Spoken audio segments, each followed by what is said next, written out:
واحد بيقول لبنت انت فتاة احلامي، بصيت له قوي كده وقالت له بس انا مش جميلة للدرجة دي.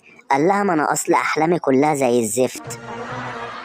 مسطول ماشي في الشارع لقى عمود نور مكتوب عليه شقة للإيجار، وقف وفضل يخبط على العمود لحد ما جاله مسطول تاني قال له انت بتعمل ايه هنا؟ قال له لقيت ورقة مكتوب عليها شقة للإيجار، واقف عمال اخبط محدش بيرد عليا. راح التاني قال له غريبة مع ان الجماعة منورين النور فوق.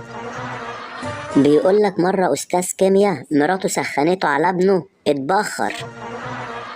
واحد منوفي خبط عليه شحات قال له اديني والنبي لقمة علشان بقالي يومين ما دقتش طعم العيش. راح المنوفي قال له هو طعمه ما اتغيرش. بيقول لك مرة واحد أحول أمه ماتت راح دفن أبوه. بيقول لك مرة اتنين أغبياء ماشيين في الشارع، واحد وقع في البلاعة قام التاني راح مستنيه عند الحنفية.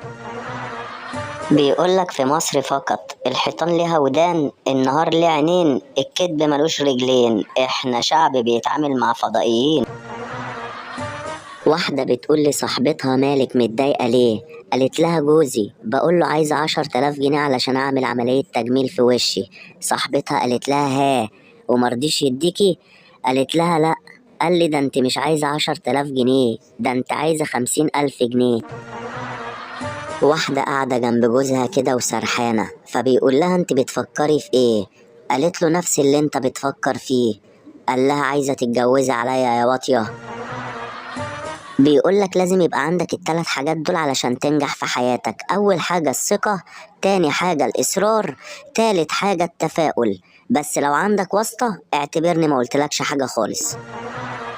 واحد متجوز جديد فجه في ليلة الدخلة بيقول لمراته انت لازم تعرفي ان انا كلمتي في البيت زي الساعة. راحت بصله قوي كده قال لها لا بتقدم ولا بتأخر.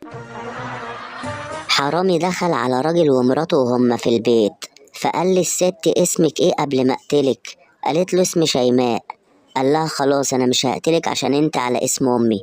راح للراجل قال له انت اسمك ايه؟ قال له انا اسمي سيد بس بيدلعوني بيقولوا لي يا شيماء.